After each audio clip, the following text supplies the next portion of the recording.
Oi, eu sou a Isabela. E eu sou a Monique. E este é mais um Horrorizadas.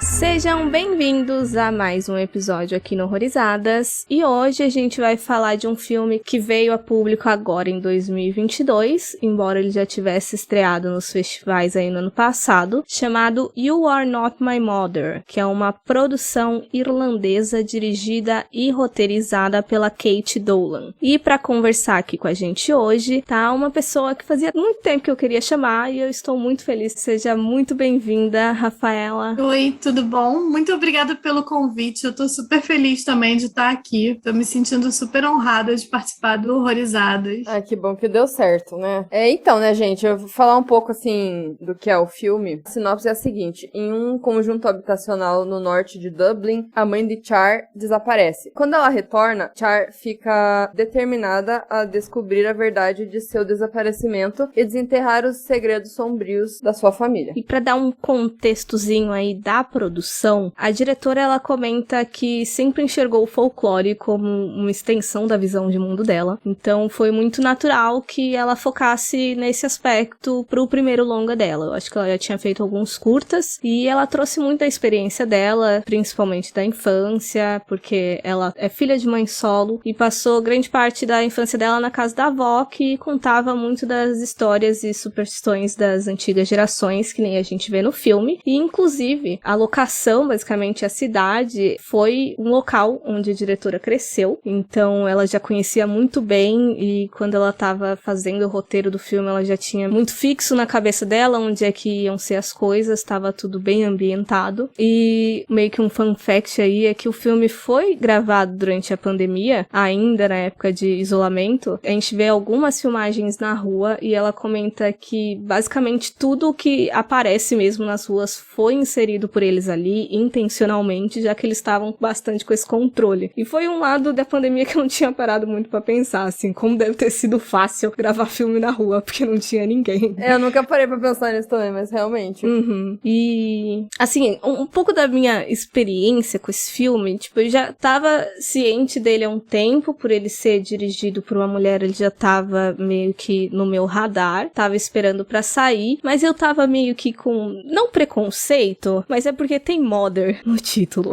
E daí tem muito filme recente dirigido por mulher que é sobre a maternidade. Não que eu acho que isso seja um problema, obviamente não, mas aí eu tava, será que vai ter alguma coisa de nova? Será que já não foi feito demais? Mas me surpreendeu. E eu queria saber de vocês aí quais foram as primeiras impressões. Quando você falou agora, eu pensei também a mesma coisa. Eu falei, mais um filme sobre mãe, né? Mas ao mesmo tempo é um assunto que eu acho muito interessante, porque há várias visões, né, de mundo e da forma como eles falam e tal. Só que acabou que esse é mais pelo ponto de vista da filha do que da mãe, né? Então é interessante por isso.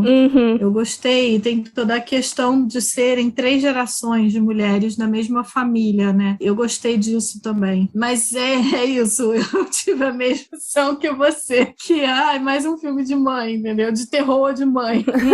Eu pensei a mesma coisa. Não sabia o que ia ser inovador ou não, mas eu tive a impressão, porque eu sempre tenho a impressão errada dos filmes, porque achismos. Eu achei que esse filme seria de lobisomem, na verdade, lobismulher, no caso. Uou. Nada a ver. Não sei, porque acho que o pôster, aquela mão... Depois que eu olhei o pôster direito, a mão não é uma mão peluda, nada a ver. Eu fiquei... Por que eu pensei isso, cara? Que era uma mão...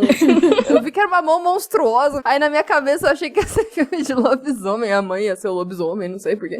Mas enfim, nada a ver. Mas eu desconfiei pelo título que tinha alguma coisa com o impostor, doppelganger, né? Enfim, coisas assim. Mas eu não sei, eu ainda tô um pouco na dúvida se eu gostei de fato, assim, do filme, mas eu confesso que algumas coisas nele eu achei interessante. Eu não te julgo, Isa, por ter achado que era um filme de lobisomem, porque um pôster anterior, eu tava achando que era sobre Android, que a mãe dela ia ser um robô. Ah, aquela que ela tá careca? É, eu acho que eu vi em miniatura e não vi detalhes. Aí eu falei, um robô. Olha só. Se eu não me engano, ia sair um filme muito próximo que envolvia a palavra mother também, mas só que ia mais pro lado do sci-fi, de Android. Sim, Tá, é verdade. Aí eu achei que era uma dessas, sei lá, ondas, coincidências da vida de filmes com títulos parecidos envolvendo a mesma coisa. Mas assim, eu tenho a sensação de que quando eu assisti ele a primeira vez, eu achei, legal, é um filme interessante, dá pra discutir umas coisas, já tinha cogitado de falar sobre ele aqui, só que reassistindo ele pra gente gravar, eu notei muitos mais detalhes, e eu não sei se foi pelas pesquisas posteriores que eu fiz também, mas eu acabei ele achando muito rico, coisa que passou meio que despercebida da primeira vez.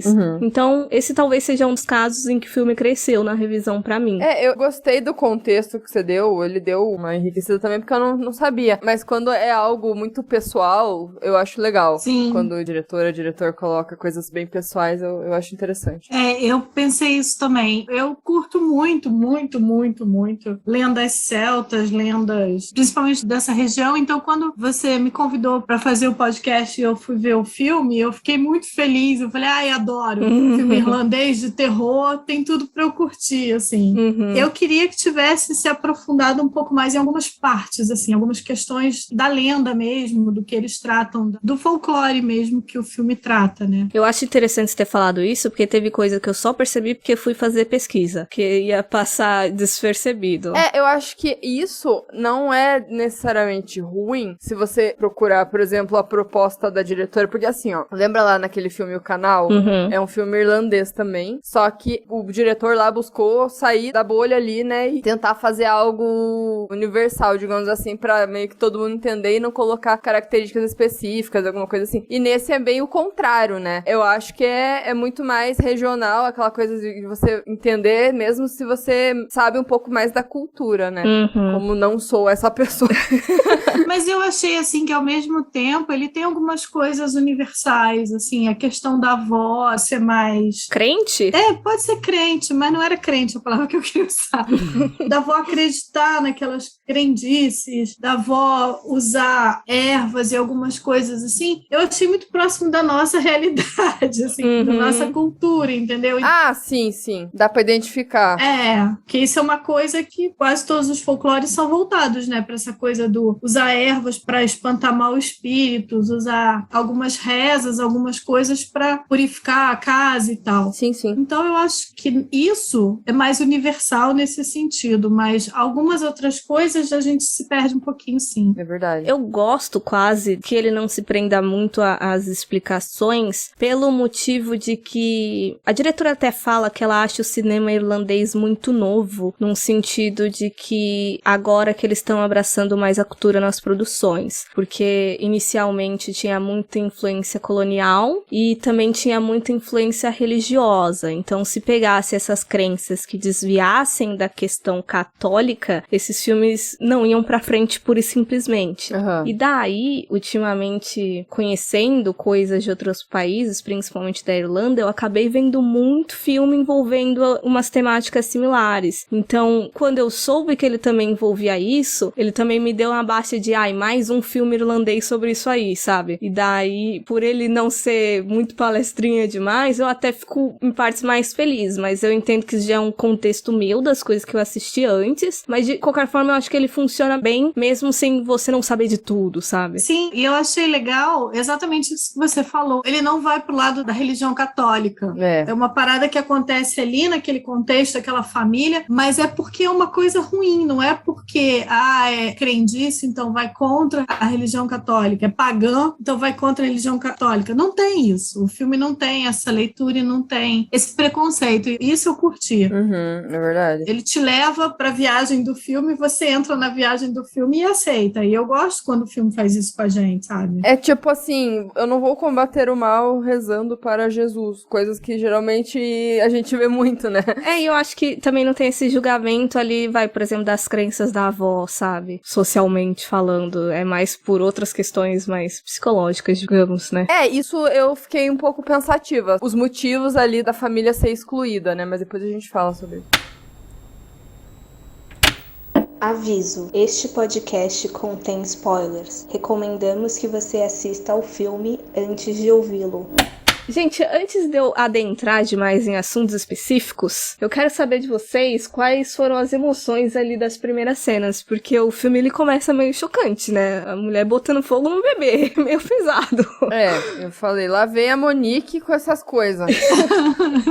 Ai, Monique, já veio chocar na primeira cena.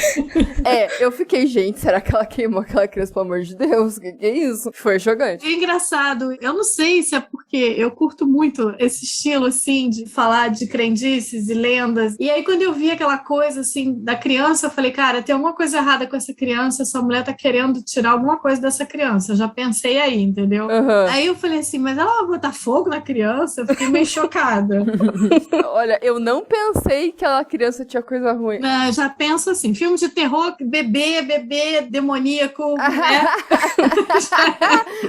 O anticristo. Faz sentido. Né? Eu acho que o que choca também é porque era um bebezinho fofinho, a gente não tava vendo alguma manifestação, um bebê verde vomitando, girando a cabeça, né? Monstruosidade, né? Então, impacta. Exatamente. Aquele começo eu achei legal, assim, choca bastante. Claro que depois tem a explicação, né, e daí ela volta nessa história, mas eu achei interessante mostrar, pra impactar mesmo ali. Sim. E o que eu gosto também desse começo é o contraste, porque eles estão ali no ambiente suburbano, né, e eu acho que muito de filme envolvendo folclore vai envolver essa questão da floresta. Só que aqui não, a mitologia ela tá invadindo o espaço urbano, digamos assim, né? E eu gostei disso, porque é uma diferenciaçãozinha que a gente não vê com tanta frequência. Tem a hora que as duas meninas estão conversando, que a amiga dela, a Suzane, fala, tentaram aterrar o rio, mas não deu certo, o rio continua aqui. E aí ela pisa na lama para mostrar para Char que o rio faz parte dali, né? E o rio tem uma história muito importante naquele bairro, naquela comunidade. Então é bem isso que você falou, porque tem a floresta que tá ali, né, bem pertinho deles, daquele bairro urbano, que é uma vida muito urbana que eles têm, e ao mesmo tempo tem essa coisa do rio que eu achei muito interessante, quando a menina fala, o rio tá aqui, e mostra que o rio, ele é mais forte do que qualquer modernidade ou qualquer tentativa de vencer ele. Uhum. Outra cena que eu achei bem interessante também é a da batata frita. Eu tô talvez me adiantando um pouco aí, né, porque a mãe, né, ela meio que foi substituída ali pelo mito do Changeling, depois a gente aprofunda mais isso, e daí tem uma hora que a avó, no caso, derruba a comida verde lá que ela tava fazendo e ela é obrigada a comer batata frita. Gente, a avó é legal pra caramba, ela salva aquela família de comer aquela comida, né? Ela é muito ligeira, e ela derruba aquele potão, e aí depois a gente vê a Angela, que é a mãe, enfiando lá a mão na garganta pra colocar tudo aquilo pra fora, e eu achei, assim, muito emblemático associar a questão da batata frita, porque é aquela coisa mais industrializada, oleosa, e ela tem aquele apetite mais natureba. Batata frita faz mal, não quero. Eu não tinha me ligado que ela tava vomitando a batata frita. E ela demora muito pra engolir, né? Ela bota uma, bota outra na boca, fica horas mastigando, e eu assim, ai meu Deus, vai acontecer alguma coisa nojenta aí. Vai. Imagina você dar batata frita pra sininho, gente, não faz sentido. Pois é.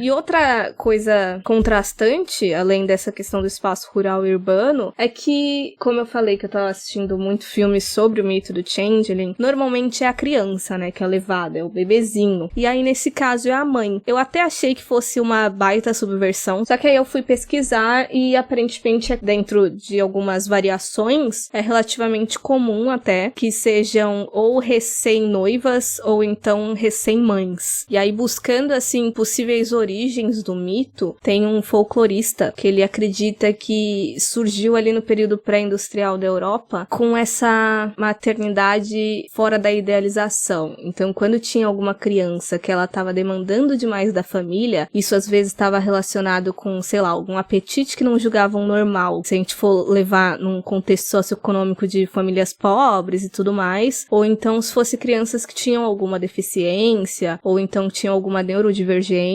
daí começou começou, assim, a justificar que essa criança tinha sido trocada, e meio que uma resposta a isso era o infanticídio. Então, eu fiquei pensando, analisando também, pelo fato ali de serem 3 gerações de mulheres, né? Sendo que 2 parecem ser mães solo, porque a gente não tem em momento nenhum alguma fala sobre quem é o pai. Aí eu fiquei associando essas questões de dificuldade financeira, social e tudo mais, casando, assim, interligando todas essas coisas. Cara, eu achei bem solto toda essa questão aí, esse contexto da família em si mesmo, porque não exatamente no comecinho, né, mas ali quando a Cher já tá mais velha, aí ela pede pra avó levar ela pra escola e tal, e a gente vê ela pedindo pra mãe. E, assim, eu queria saber o que tava acontecendo com ela ali, parecia que ela tinha sofrido algum trauma, alguma coisa assim, aí eu achei que ia explorar, sei lá, alguma outra coisa, assim, tava querendo entender por que ela tava daquele jeito, sabe? Né, tipo, impressões, assim, que eu tive, pois não era bem aquilo, né, mas fiquei pensando. Eu achei que a mãe fosse bipolar, ou tivesse depressão, entendeu? Porque a menina, ela acorda atrasada, pede pra avó, e a avó fala, por causa do meu pé, e aí o pé tem aquele emplastro lá de ervas, eu não posso te levar e tal, pede pra sua mãe. E a menina fica muito chateada de ter que pedir pra mãe, chega lá a mãe naquela situação de tô dormindo, mas eu vou acordar pra te levar. Então eu tive a impressão de que ou a mãe é bipolar ou a mãe tem uma depressão bem, bem séria, assim.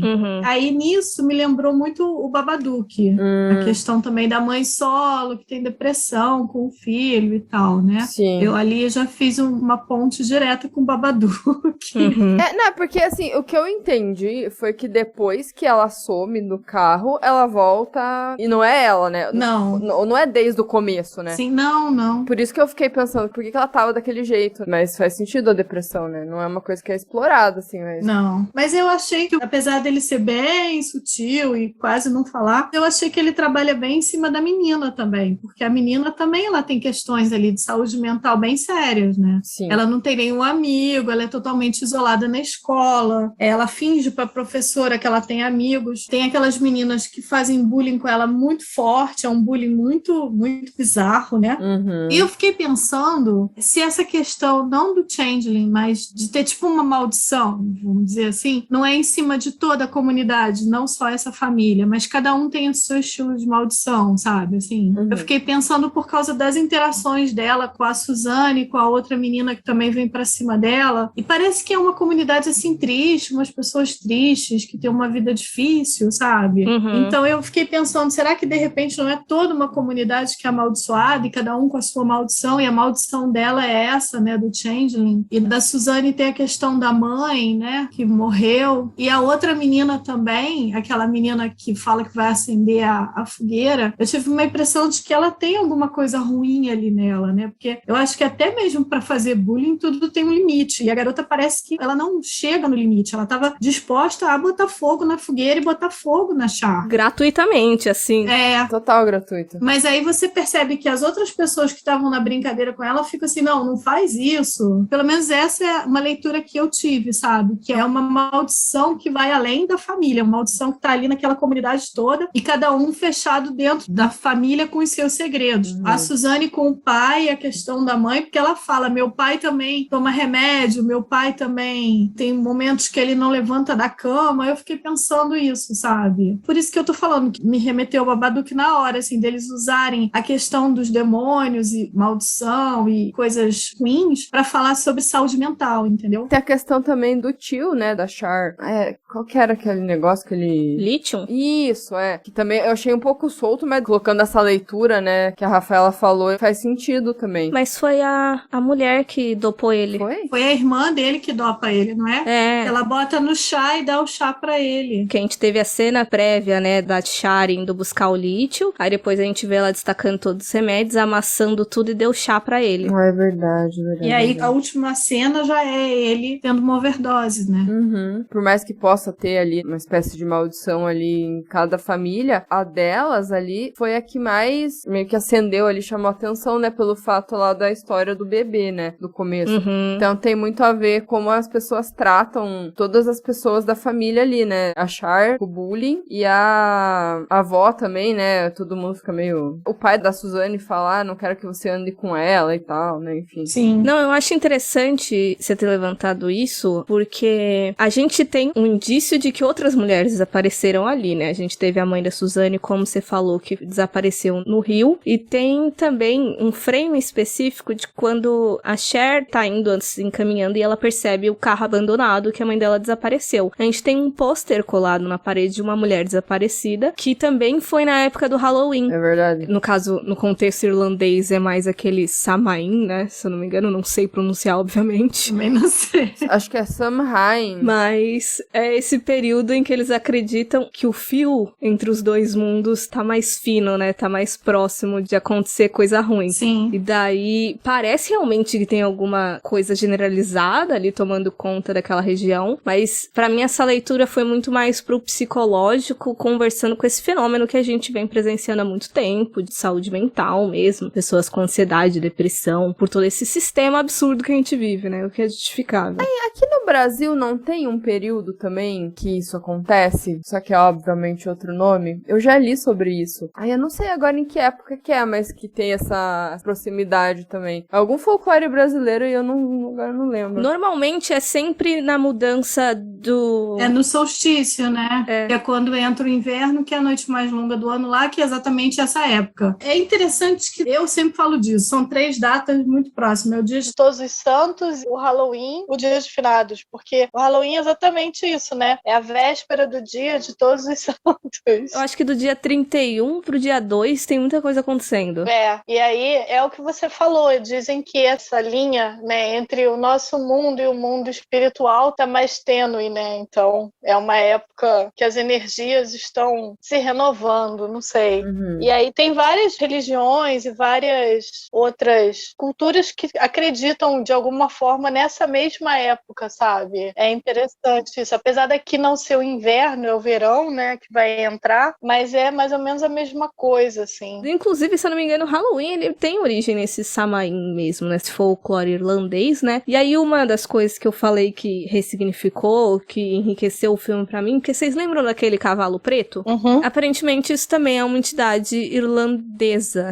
É um metamorfo que ele frequentemente é associado, visto como esse cavalo preto. Porque eu lembro que eu achei a cena muito aleatória, tipo, num foco muito específico. E daí eu pesquisei e achei isso aí. Se não me engano é Pulca, eu não sei como se pronuncia direito também. Mas é isso que eu falo, que o filme ele tem muitos detalhes, sem ser explicativo demais, mas aí quando você pesquisa acaba enriquecendo as coisas. Eu gostei bastante desse aspecto do filme. Verdade. Esse Pulca aí, não tem um filme? Tem um chamado Poucalives, que não é nada a ver, é um bichinho aleatório. Mas, falando então de saúde mental, né, já que a gente puxou aí dessa possível maldição, eu fico quase em conflito nesse aspecto do filme, porque eu sinto que ele tava dando muito indício, assim, de que eram questões mentais, tudo que tava acontecendo. A gente pode interpretar a mudança da mãe como essa possível bipolaridade, né? Só que eu sinto que lá pro meio ele já abraça demais o sobrenatural. Não acho que foi mal feito, nem nada do tipo, mas eu realmente fico em conflito, porque os ouvintes aqui já me ouviram muito reclamando, né, de quando jogo o sobrenatural das coisas e às vezes é meio de serviço. Mas nesse caso eu sinto que funciona tudo muito como metáfora do que pra justificar as coisas. Ela não tava mal porque ela tava endemoniada, nem nada do tipo. Pra mim, o mito do Changeling, da pessoa trocada, foi usada mais como metáfora pro estado mental dela. Aí eu queria saber de vocês, assim. Eu vi dessa forma também. Eu também fiquei morrendo de medo de usarem o demônio, entre aspas, pra falar de saúde mental, e na verdade é isso. Uma coisa tá totalmente desconectada da outra, e aí eu achei interessante a forma como eles trabalham isso, ela trabalha isso, né? E é mais uma vez, como eu falei, eu acho que tá muito relacionado ali, aquela realidade ali onde eles moram, que parece ser um local muito opressor, não sei. A única pessoa positiva de tudo ali é a professora dela, né? Da menina.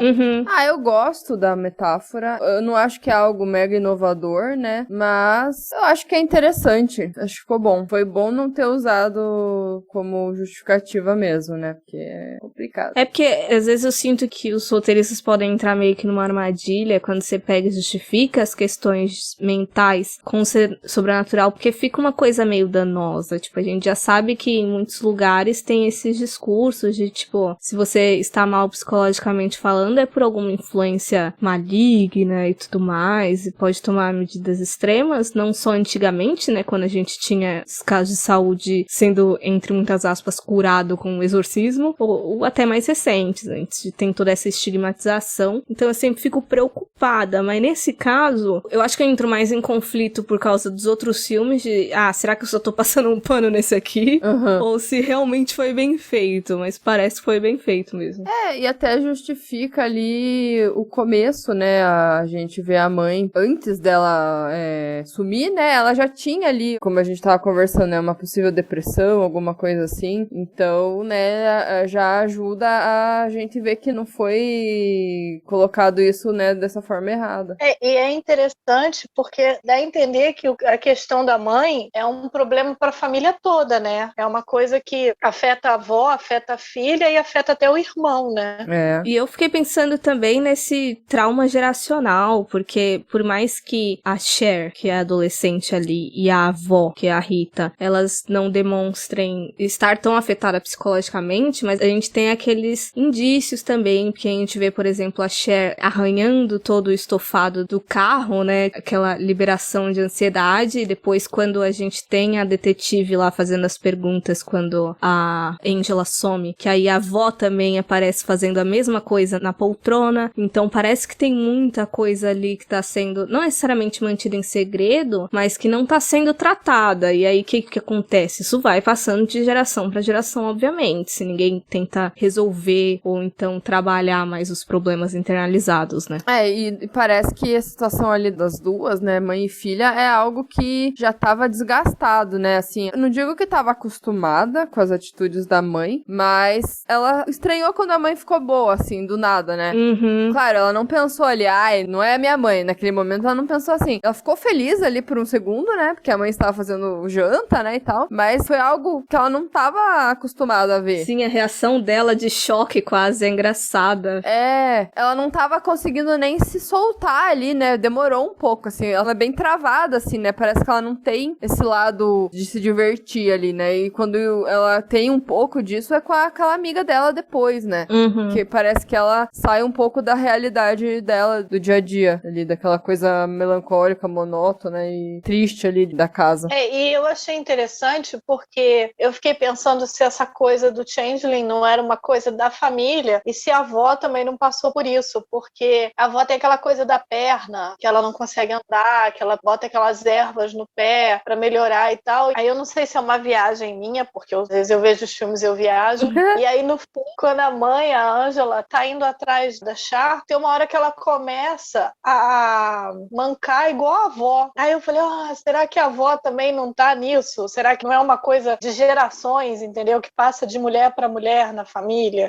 Porque tem uma cena que ela tá, entre muitas aspas, dançando, aí a filha começa a se assustar, que ela machuca a perna, né? Sim. Aí começou dali, né? E é muito assim, ela machuca muito do nada, porque o tombo que ela leva não é o suficiente pra ela quebrar o pé. Exato, não fez sentido ali, não foi natural. Caraca, eu não tinha pensado nessa coisa da perna, hein? Porque eu achei assim, quando um filme, uma série, qualquer né, obra, foca muito numa coisa que parece bobeira, principalmente no filme de terror, né? A gente aprende que aquilo é importante pra história, né? Sim. Tipo, não foi só pra deixar a personagem mais assustadora, vou pôr ali ela mancando. Até porque enfatizou muito a perna, realmente, pensando assim por esse lado. Sim, mostra a avó mancando o tempo todo. E assim, quando ela vai atrás da Char, na noite de Halloween, o foco começa nos pés e daí vai pra cima, né? Uhum. Eu até achei no começo que ela tava fingindo que era um zumbi, porque tava um monte de gente fantasiada ou coisa parecida. Aí eu falei, será que é só pra dar uma disfarçada? Mas aí depois a gente vê ela já meio que toda transformada, mais como forma de Changeling do que da mãe, né? E eu até lembrei daquela cena que ela finge que é a mãe da Suzanne, que eu achei, não necessariamente assustador, mas eu achei meio impactante. Mas ela finge? Eu não achei que ela finge, não. Eu achei que realmente era o fantasma da mãe da Suzanne ali, por causa do cabelo comprido. É porque se a gente partir desse pressuposto que o Changeling ele tem essa mudança de forma, eu lembro que aparece uma figura assim de fundo e eu subentendi que o Changeling mudou pra mãe da Suzanne. De repente ela pode ter sido levada e aí ela mudou essa forma assim e foi assustar a menina pra ela sair dali. Foi o que eu tinha entendido. Faz sentido. Mas é porque a Suzanne fala que ela sonha com a mãe, que ela sonha com a mãe até hoje, e que ela acha que a mãe tá protegendo ela. Então, quando aparece aquela cena, eu entendi que era, sim, o fantasma fantasma da mãe. Tipo, o fantasma da Suzane falando pra ela ir embora dali. Não, o fantasma da mãe da Suzane. Da Suzane não, desculpa. Uhum. Protegendo a Suzane, porque ela faz um comentário, eu sonho com a minha mãe me protegendo, entendeu? Como se ela estivesse aqui me protegendo. E aí, assim, a minha leitura ali é aquela casa, né? Já que aquela casa tá ligada à energia daquelas pessoas, aquela casa é tipo um portal que tá aberto. Então, o fantasma consegue se manifestar ali dentro daquele lugar, entendeu? Uhum. Porque tem aquela cena que ela vai lá naquele museu, que ela fica assistindo aquele vídeo e o vídeo fica falando disso, dessa coisa do Halloween, das lendas irlandesas, do mundo das fadas, não sei o quê. Então eu acho que aquilo ali já é para te falar, olha, esse é o momento que as energias, os mundos estão se colidindo, sabe? O mundo material e o mundo espiritual. E aí é como eu falei, aí eu sempre tenho umas viagens, tá, gente? E aí na minha viagem eu achei que a casa da Char tem um portal meio que aberto ali dentro, e aí o fantasma da mãe da menina conseguiu se manifestar ali, entendeu? Porque por mais bizarra que fosse aquela cena, eu achei aquela cena lindíssima. Salvou a menina, né? Venhamos, convenhamos. Cara, quando eu vi, na hora eu fiquei, que essa pessoa aqui? Aí depois que eu me liguei que era o fantasma da mãe, porque ela tava toda molhada e com o amuleto, né? Eu achei legal porque ela tá olhando a foto da Char com a mãe. A foto dela bebê, né? E aí vem a mãe dela e avisa ela, foge, né? E eu achei bonita essa cena. Apesar de ser meio, né? Eu acho que pela natureza do contato até faria mais sentido se fosse a mãe dela de verdade mesmo. Porque pra mim, assim, todo mundo que tava desaparecendo tava indo pro mundo das fadas lá. E aí eu tinha umas fadas que tava adentrando o mundo real, fingindo que eram essas pessoas. Daí, por essa ideia de metamorfose, de conseguir mudar de forma, aí eu só achei que era tudo um só, fingindo que era todo mundo. Mas faz sentido sim, nessa leitura do fantasma. Faz. Mas, assim, quando a Suzane fala que a mãe morreu afogada, eu não lembro dela falar que a mãe desapareceu. Não, ela fala só que a mãe morreu afogada. E que o pai ficou mal, né? Daí eu não sei se a mãe da Suzane de fato desapareceu. Não fica muito claro, né? Por isso que quando a Suzane conta a história dela, da família dela, do lance do pai e da mãe, que a mãe morreu afogada e o pai não tá bem, não consegue aceitar isso, que eu fiquei pensando nessa coisa de cada família ter uma maldição, vamos dizer assim. A maldição da família da Char é a questão dos changelings, e a da Suzane a gente não sabe o que é, mas a mãe ela morreu quando ela era muito nova. Por que a mãe se afogou, né? Às vezes tentou se matar mesmo. Possível suicídio, né? Ou então ela quis fugir desse destino, né? Do changeling. Olha, agora eu viajando também. Vou tomar meu lugar de viagem aqui. Sabe o que em um momento me deu uma vibe, mas só por causa de contexto de outras coisas também? Porque um dos casos meio que mais conhecidos de supostos changeling é daquele que o marido acredita que a mulher foi substituída e no final das contas ele acaba matando ela, né? Essa história da Suzane me deu essa vibe. Faz sentido, é verdade. Legal isso. Tipo, tudo bem que a gente sabe que o luto deixa a pessoa muito mal, mas de repente dele ter piorado tanto assim, por isso que ele cometeu e ninguém descobriu. Porque ela fala, eu acho que, ela saiu numa noite, ninguém viu e depois eu acho que o corpo foi encontrado no rio ou alguma coisa parecida. É só que aí, por causa do contexto, assim, dos outros casos, né? Fazendo essa ligação. Não sei se o filme dá indícios o suficiente pra eu acreditar nisso, mas lembrei. Mas é interessante que pode ter alguma questão do rio relacionado a isso, porque a mãe dela vai pro rio, né? Aquela hora que elas estão juntas, a mãe entra na água, uma coisa muito do nada, que a mãe dela entra na água, e tem a questão, de novo, que eu falei do diálogo que elas têm, que a Suzane fala pra ela que tentaram domar o rio e não conseguiram, e o rio continua ali. Então pode ser que o rio tenha algum papel dentro disso também, da questão dos changelings, da cidade, alguma coisa que a gente não está alcançando, mas pode ser que o rio tenha algum papel importante nisso também. A diretora, ela tem uma leitura muito interessante sobre o rio, não necessariamente dentro do filme, mas de maneira geral, que ela fala que achar meio mágico essa forma de enxergar o rio como um reflexo do nosso mundo, porque a gente vê as coisas refletidas, né, como se fosse esse mundo invertido, como se tivesse tivesse as mesmas coisas lá dentro. E daí seria mesmo essa ligação entre dois mundos diferentes. E aí, quando ela fala que o rio continua tomando conta, faz sentido, né? Uhum. Que seria tipo, o rio tá tomando conta da cidade e seria os changelings tomando conta da cidade. Não sei, aí já é uma viagem minha aqui. Daí, pra ver a continuação disso, vocês assistam Us, do Jordan Peele. Né?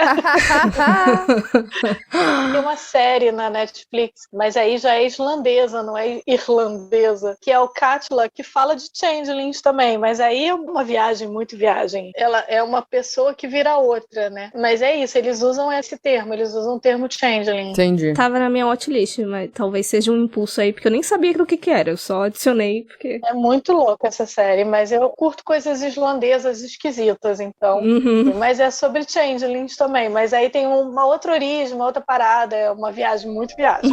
Mas eu gostei. What are you doing? Mom, what is wrong with you? Sharon, sorry. It's fine. I don't think I can do this anymore. What? I can't do this anymore. Go home then.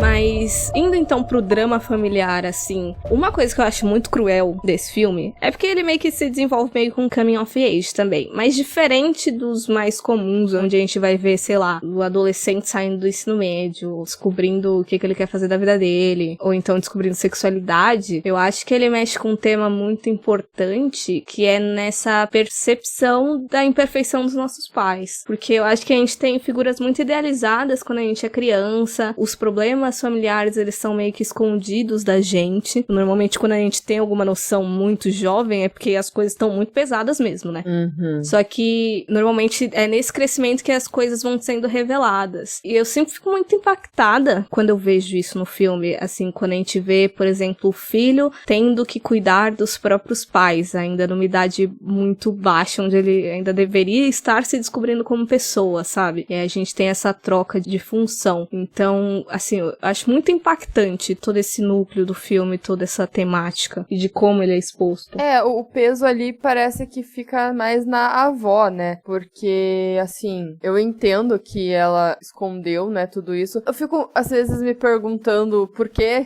as pessoas escolhem demorar pra contar esse tipo de coisa. Parece que é sempre quando a bolha estoura, né? Tá dando tudo errado. Senão não tinha filme de terror.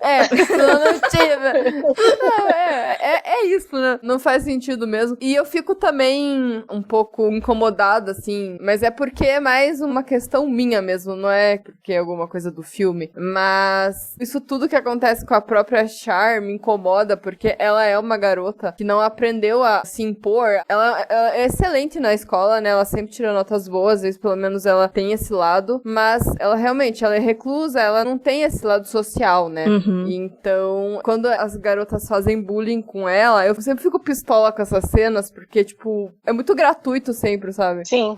Sei lá, cara, pra quê, assim? Por que você tá fazendo isso? Enfim, mais um desses filmes que a gente fala que tá vivendo coisas que uma adolescente não precisaria estar passando, né? Uhum. É complicado. Eu acho pesado também.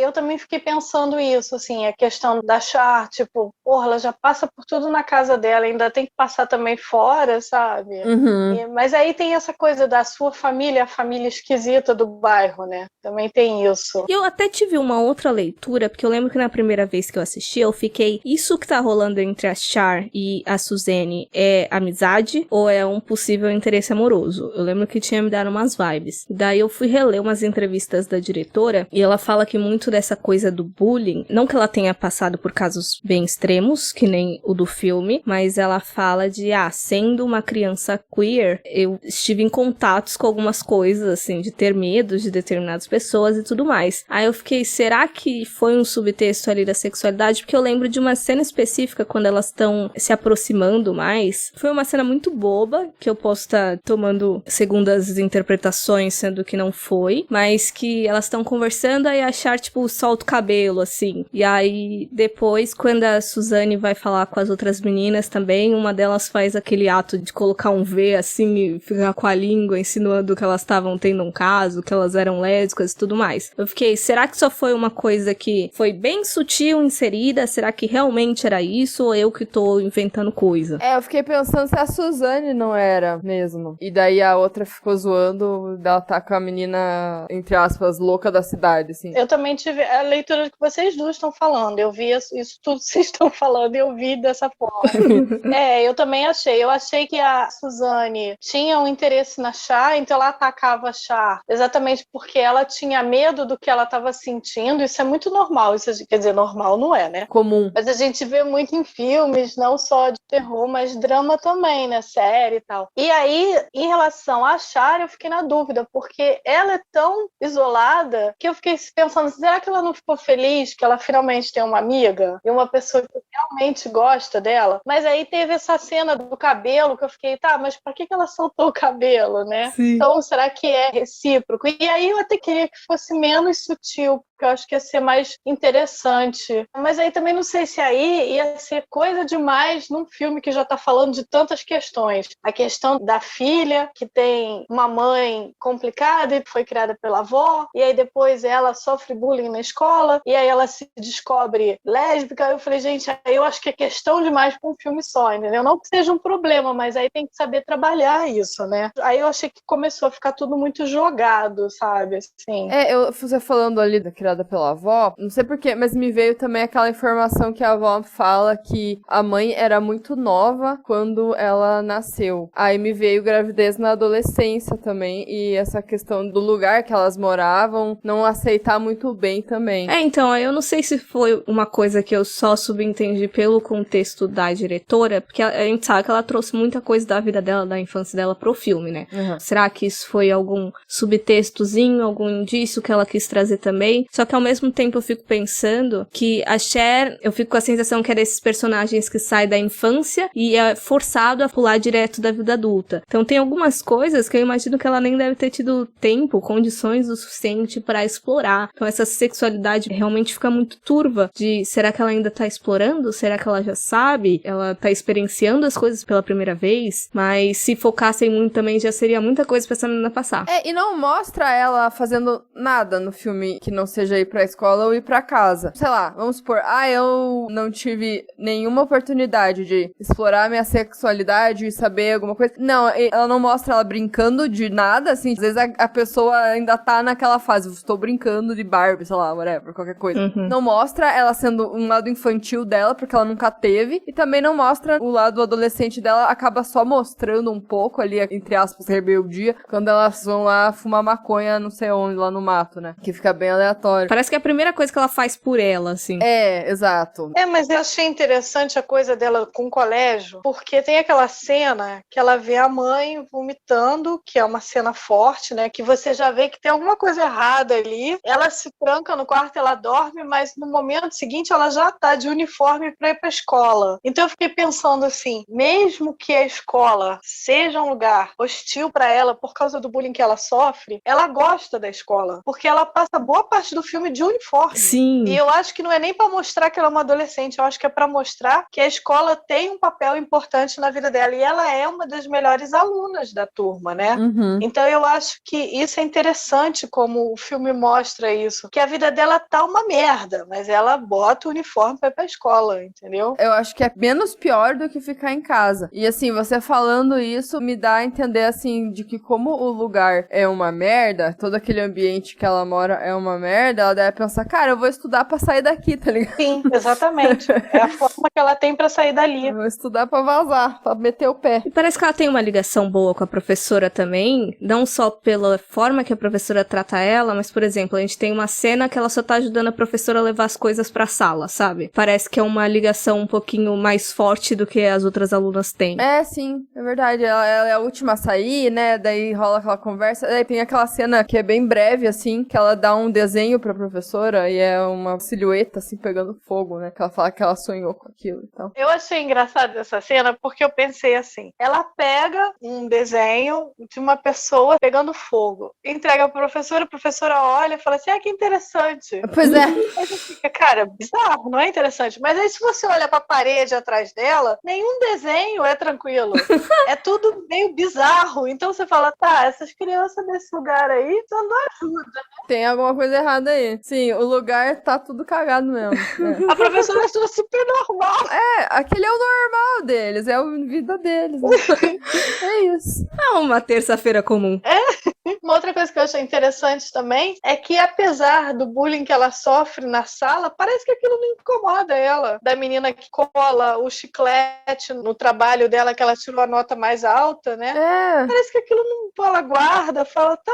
É a vida. E aí depois ela tenta lá pra comer o sanduíche dela, óbvio que ali ela não é o momento mais feliz da vida dela, mas também não parece que ela tá tão incomodada, parece que ela tá de boa, assim, super confortável, sentada ali comendo o sanduíche dela, entendeu?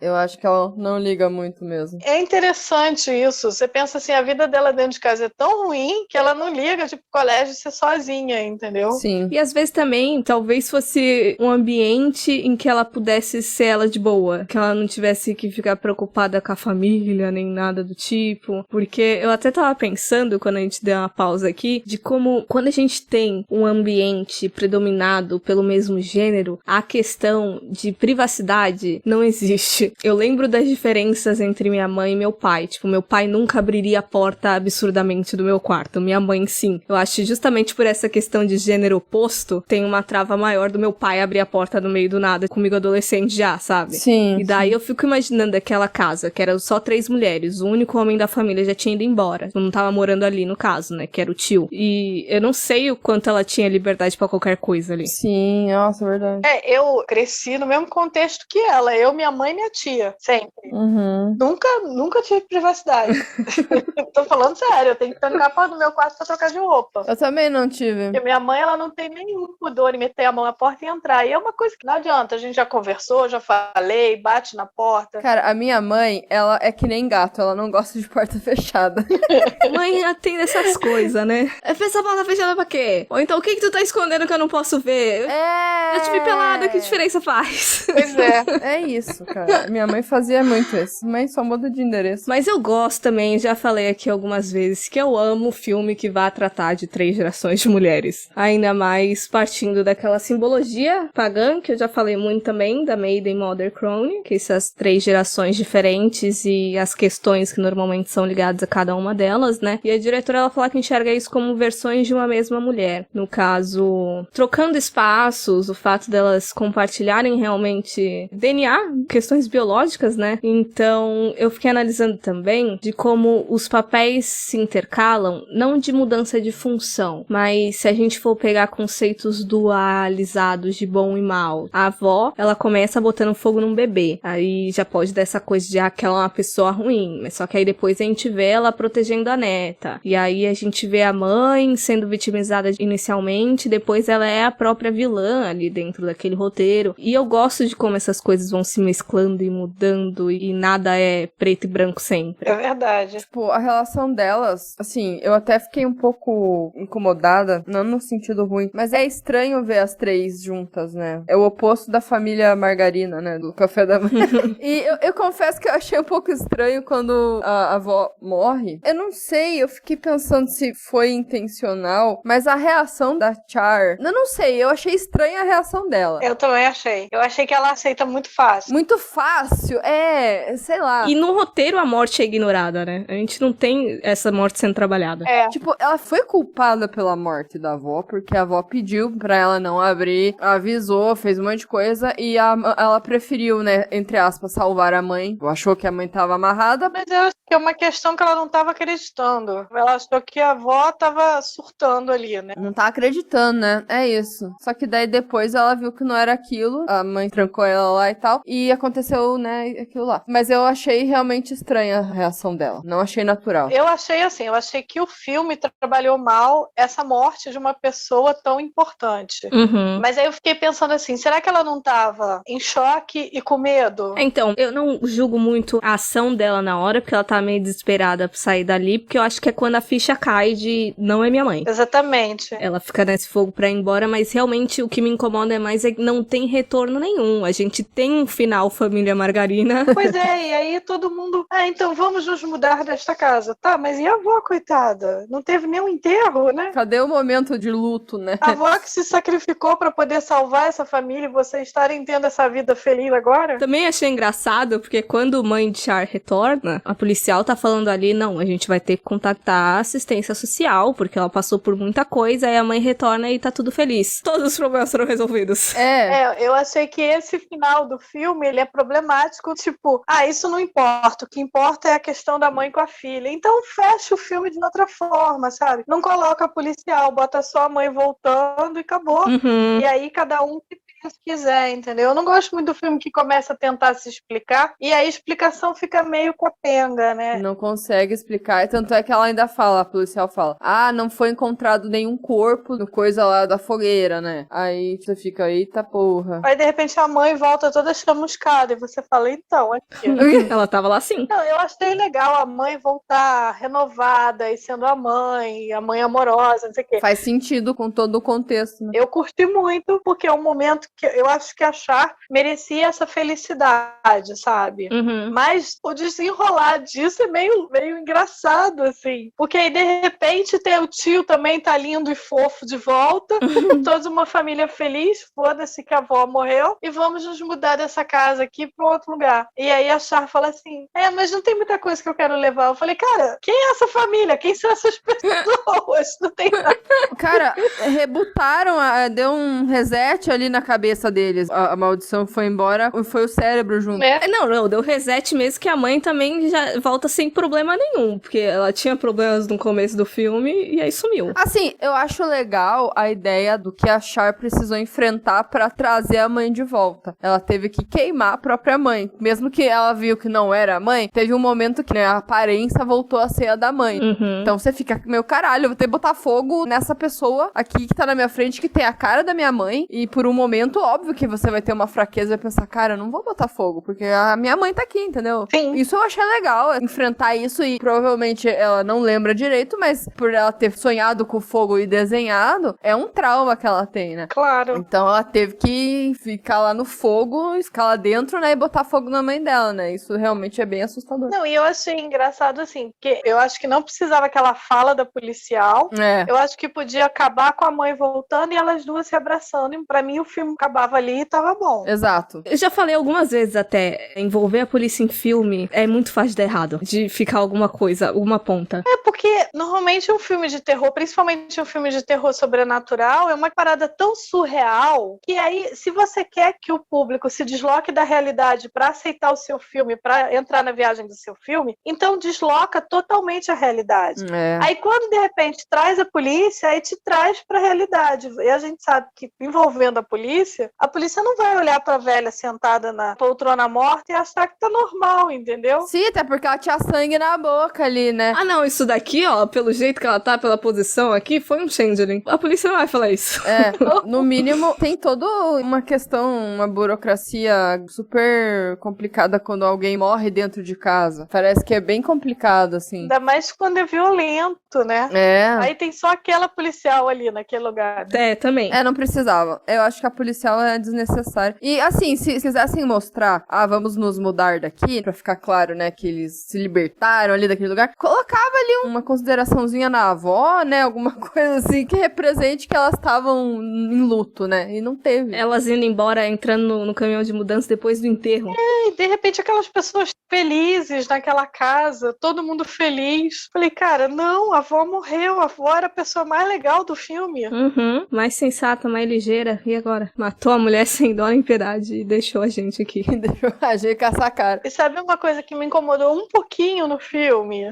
Tem a questão da avó. É a avó que é a matriarca, a mãe e a Char. É muito claro que quem manda naquela casa é a avó, que cuida de tudo, que cuida da neta, que faz a casa ir pra frente. Só que quando surge o irmão, o filho, aí de repente a avó se contém, se rebaixa, né? Exatamente. Aí de repente ele é o homem da casa. E isso me incomodou muito dentro de uma família tão matriarcal, entendeu? Tipo, era pra ele ser um nada. Mas isso é tão comum na vida real, quando é o filho homem, né, e tal, aquela coisa. Isso é verdade. Aí ele toma conta, ele que leva a irmã pro médico, ele que manda a sobrinha pegar uma foto. Aí você fala assim, tá, mas quem é esse cara? Por que ele tem esse poder todo? Só porque ele é homem? Sai daqui, você nem mora aqui, tá ligado? Tá mandando na minha casa aqui. Sabe, eu achei que isso me incomodou um pouco. Eu não sei se ela quis mostrar que dentro da sociedade irlandesa, por mais matriarcal que seja uma família, o homem sempre vai ter o papel de destaque. Uhum. Foi um erro ali de mostrar que ele tava querendo ajudar porque a mãe já é idosa. Eu não sei, mas ficou meio errado mesmo, né? É porque aí ele vira o que tá mandando na casa. Você fala, cara, você é ninguém, você não é ninguém. Você foi embora, você não tem mais direito. É, complicado. E impedindo, falando, não, porque vocês não vão viajar. Ah, é aquela cena, né, que ela quer viajar. E ele traz a comida, eu sabia, eu trouxe comida. Ainda bem que eu salvei o dia mais uma vez em Dublin. Pois é, e aí, sendo um filme dirigido por uma mulher, a gente já tem expectativas, né? E sendo um filme sobre uma família extremamente matriarcal, me incomodou um pouco esse papel do irmão, que é um papel tão pequeno, que é uma pessoa tão insignificativa na história do filme, e de repente ele é importante, mas ao mesmo tempo eu não sei se ela quis mostrar que a figura masculina acaba tendo esse papel dentro de uma família mais tradicional, assim, porque a gente vê isso a partir da mãe, né, da avó. Também não sei o que ela quis dizer com isso. Eu também fiquei pensando no papel do irmão, se era tão importante a ponto, né? Eu fiquei pensando assim, podia não ter ele. Podia. Ou podia ser uma outra irmã, né? De fora, porque um irmão, né? Eu acho que ela ia ser muito sugada com aquele contexto, ia ficar mais complexo. Pode ser. Mas eu acho que o problema é esse, assim, tipo, tá ali, por mais que a gente consiga justificar, não parece que o filme dá um tom crítico a essa situação, a esse papel dele ali. E aí que fica meio confuso, mas ao mesmo tempo, assim, já que a gente falou tanto aqui de detalhes, de que a diretora não se explica demais, eu não sei se foi uma dessas coisas. Vocês vão entender. Eu confio em vocês. Eu acho que a gente entende por saber que na nossa própria família isso acontece, né? Então talvez outras pessoas que também vivenciaram isso vão entender também, né? Mas é uma escolha dentro do roteiro, então é uma coisa estranha, assim, sei lá. Eu acho arriscado, até porque não é todo mundo que, por mais que às vezes viva nesse contexto, nem sempre é problematizado. Então, isso é uma coisa, como a gente falou, mais da nossa geração. Já mais desse contato de internet, já tendo discussões sociais e tudo mais. Então, assim, é quase você segmentar ou querer realmente que as pessoas não entendam o seu filme todo. Por isso que às vezes eu fico meio preocupada quando eu sinto que nessas questões mais sensíveis, que o diretor, que o roteirista deixe muito para a gente, porque dá pra ser subvertido, dá pra alguém pegar, olhar esse filme e falar assim, ele é o único senhor da razão aí que tá tendo a mentalidade de lidar isso com o tato certo. Dá pra ler assim, se você tiver a cabeça assim. Dá pra pensar, né? Tipo, olha só, as mulheres são todas complicadas e problemáticas e são elas que são amaldiçoadas com muitas aspas, e ele não. Ele é o lúcido que cuida de tudo e que resolve tudo, e aí é complicado isso, né? E assim, acho o papel dele tão insignificante, quando ele quase morre ali, eu fiquei, mudou, não. Tanto que ele não faz falta, né? Eu primeiro, quando ele surge, eu fiquei aliviada pela Char, que eu pensei, bom, pelo menos a Char tem uma pessoa, além da avó, com quem ela pode contar, né? Mas ao mesmo tempo, aí de repente, ele é super opressivo, com a mãe, com a avó, com a sobrinha, aí você fala, cara, podia ter posto ele, mas de uma forma menos opressiva, entendeu? É verdade. E não sou opressiva, mas dá muita vibe de que ele quer se livrar desse biólogo, de não posso resolver porque eu tenho que trabalhar. Aí ele pega o cartão, não fica com ele dá pra Char, tipo, eu não quero que sua mãe faça as coisas e já larga o B.O. pra menina que, sei lá, tem 14 anos, 16, enfim. Mas sabe o que eu pensei também? É muita atitude de pessoa de fora que não convive diariamente. Sim. Então eu acho que também pode ter tentado ilustrar isso. Faz sentido. É uma figura meio problemáticazinha, assim. Sim. Ou então, de repente, ela quis mesmo que fosse mesmo uma figura masculina exatamente para mostrar como ele tá totalmente fora de toda a questão, porque elas três dividem essa coisa do changeling, né? Uhum. E ele não, porque dá a entender ali que é uma coisa das mulheres da família, não dos homens, né? Que não vai pro homem, né? Talvez seja isso. A avó não fala pra ele, porque a avó é aquela coisa da avó antiga, não não vou contar, é um segredo da família, mas olha só, esse é um segredo que você tem que contar, amiga, tudo bem. E aí o filho não sabe, o filho tá fora de tudo, né? E aí eu acho que ele se vê no papel de eu tenho que vir aqui, botar ordem em tudo, mas agora eu vou trabalhar e vocês se virem. E vocês façam o que eu mandei. Eu acho que nada folclórico é incluído quando ele tá na casa. Nenhuma menção a nada, assim. É verdade. Então é esse papel do masculino racional mesmo. É um ambiente pra ele. É. Escolhas, né? You are now in a liminal space, an in-between place. These thin places were seen as a space between our world and the other world. Então, gente, caso a galera tenha assistido aí You Are Not My Mother e queira assistir produções similares, ler, consumir de maneira geral, quais seriam as indicações de vocês aí pra essa possível maratona de impostores e de fadas do mal? Gente, eu viajei nas minhas indicações, tá? Assim, totalmente conectado com o filme, eu pensei em Coraline. Nossa senhora, é verdade. Porque eu amo muito Coraline. E nessa série que eu falei pra vocês, que tá na Netflix, que é a Katla, que é uma série islandesa sobre changelings. Apesar de ela ir para um outro lado, mas basicamente o mesmo princípio. Mas aí também o filme, por tratar de questão de hereditariedade, de questão de familiaridade, de ser a menina que tá chegando na família agora e tentando entender o que acontece com ela, eu pensei no Raw, da Julia Ducournau, que é também, né, a questão da menina que tem um segredo da família, que ela não sabe o que é e ela tem que lidar com isso. E parece que é coisa de mulher também, né? Sim, é de mulher também. É muito parecido, assim, apesar de não ser exatamente a mesma coisa, né? Mas também tem uma questão da familiaridade, da mulher, da mãe que passa para a filha, né? É. E o que eu falei, vários momentos me lembrou do Babadook por causa da questão da mãe, que parece ter uma depressão ou ser bipolar e tal. E o Babadook fala sobre depressão, basicamente. E também é uma mãe, apesar de ser filho e não filha, mas eu consegui fazer uma ponte com o Babadook. Mas como eu amo Babadook, eu sempre consegui fazer uma ponte. Vai arranjar um motivo pra falar sobre Babadook. Sim. Tá certa. Ó, eu lembrei muito do Good Night Mommy,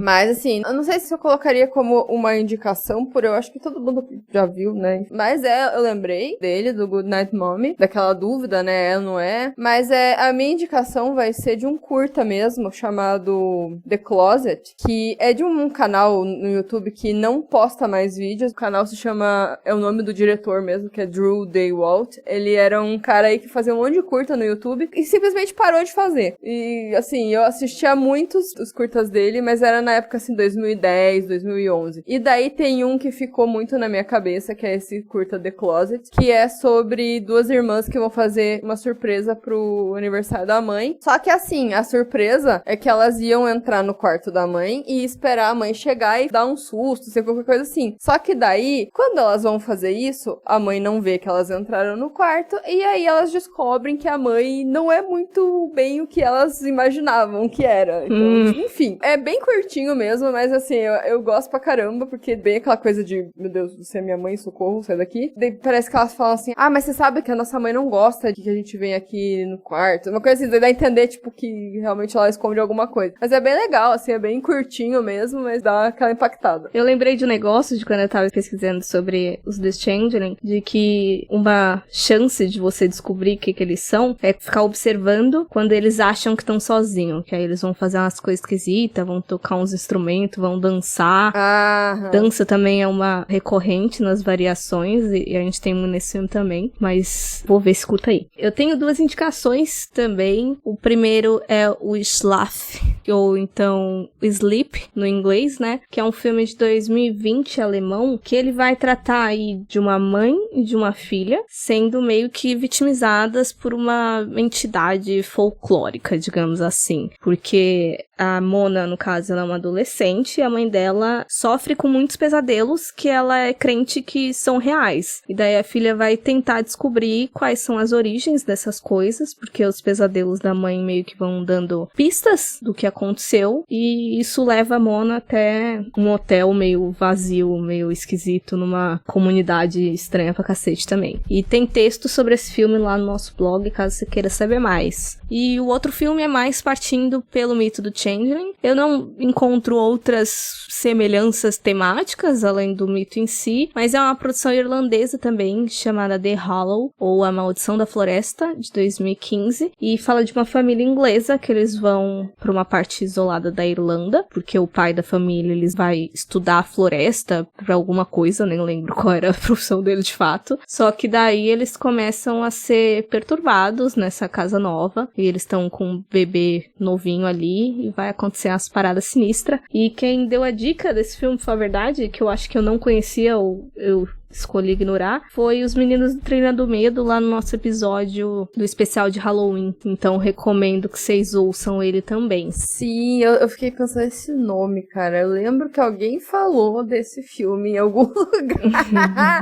Eventualmente na minha vida. Na minha vida. Mas esse filme, eu gosto muito desse filme. Eu não vi ainda. Eu gostei dele também. Eu acho que foi um dos primeiros que eu vi, assim, que eu falei que eu peguei essa onda de filme de Changeling irlandês. Eu acho que ele foi um dos primeiros que eu vi. Aham. E ainda não temos notícias sobre futuros projetos da diretora, mas ela afirma que quer continuar trabalhando no terror, ela consome muito e não vê outro caminho, mas ela ainda tá curtindo aí todo o sucesso que o filme fez nos festivais. Foi lançado mesmo a público agora em 2022, né, mas podemos esperar mais dela dentro do gênero. E, infelizmente, You Are Not My Mother ainda não tá em nenhum serviço de streaming, mas você pode entrar lá no nosso grupo do WhatsApp que a gente passa as coordenadas para assistir. E caso vocês queiram consumir mais da Rafaela também, para ouvir todas as opiniões e pontuações super interessantes que ela faz sobre terror, onde a galera te encontra, Rafa? Eu tenho o meu podcast, que é o Miss Horror Radio, que tá, acho que em todos os agregadores de podcast. Eu tenho um Instagram, que é o Miss Horror Theater. Ele é linkado ao podcast, apesar de que agora ele tá meio parado, o Instagram. E no Twitter, que é a Rafa Ximenes, Rafa com PH. Consumam tudo da Rafa, porque é muita coisa boa, já aprendi demais no podcast, inclusive.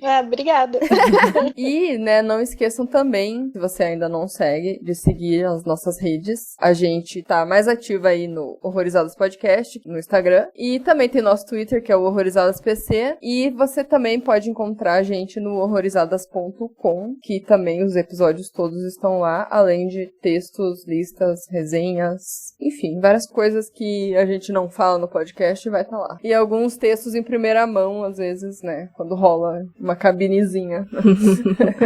Mas é isso, gente. Esperamos que vocês tenham gostado aí dessa nossa conversa e possivelmente do filme também. Deem uma chance aí. E até a próxima, galera. Tchau! Tchau. Tchau, tchau.